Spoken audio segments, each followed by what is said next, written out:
ሰላም ለእናንተ ቤተሰቦች፣ ፊሊሞን ነኝ። ዛሬ በጣም ተወዳጅ የሆነውን ኦልድ መኒ ፋሽን ማለትም የተረጋጋ ሀብት ያላቸው ሰዎች የሚለብሱትን ቀላል ክላሲና ታይምለስ ስታይልን አብረን እናያለን። ይህ ስታይል ሰዎችን በጸጥታ ያስደንቃል እንጂ አይጮህም። እናም ዛሬ 5 ዋና ዋና ባህሪያቱን እንመለከታለን። ነገር ግን ቻናሉ እንዲያድግና ብዙ ሰዎች ጋር እንዲደርስ ቪዲዮውን ላይክ በማድረግ ጀምሩት። ወደ ቪዲዮ። የመጀመሪያው ኳሊቲ ኦቨር ኳንቲቲ።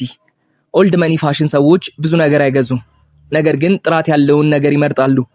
10 ቺፕ ማለትም ቶሎ ፌድ የሚያደርጉና የሚጨማደዱ ልብሶችን ከመግዛት አንድ ልብስን መግዛትን ይመርጣሉ።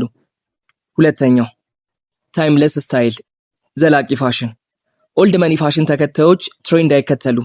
ክላሲክ ክሎዝስ እንደ ብሌዘር፣ ዋይት ሸርት፣ ትራውዘርስ ከነዚህ ሁሌም አይወጡም። ማች ሲሰሩ ሞር እነዚህ ልብሶች ይጠቀማሉ። ሶስተኛው ሲምፕል ኤንድ ሚኒማል፣ ቀለል ያለና ዝም ያለ አለባበስ። ኦልድ መኒ ፋሽን ትላልቅ ሎጎ ያለበትንና ማስታወቂያ ቦርድ የሚያስመስላቸውን ልብስ አይጠቀሙ። ለአይን ቀለል ያሉና ማራኪ መስለው መታየትን ይመርጣሉ።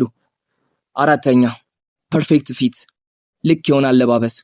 ፋሽን ዓለም ውስጥ እንደ ትልቅና እንደ ወሳኝ ነገር ከሚታዩት ውስጥ አንዱ ፐርፌክት ፊት ነው። ማለትም በጣም ሰፊ ያልሆነና በጣም ጠባብ ያልሆነ አለባበስ እንደማለት ነው። ከሰውነት ቅርጽ ጋርና ቁመት ጋር ሊሄዱ የሚችሉ አለባበሶችን መርጦ መጠቀም። አምስተኛ ኒውትራል ከለርስ፣ ቀለል ያሉ ቀለሞችን መጠቀም።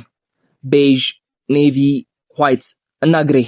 እነዚህ ቀለሞች ክላሲዎች ናቸው።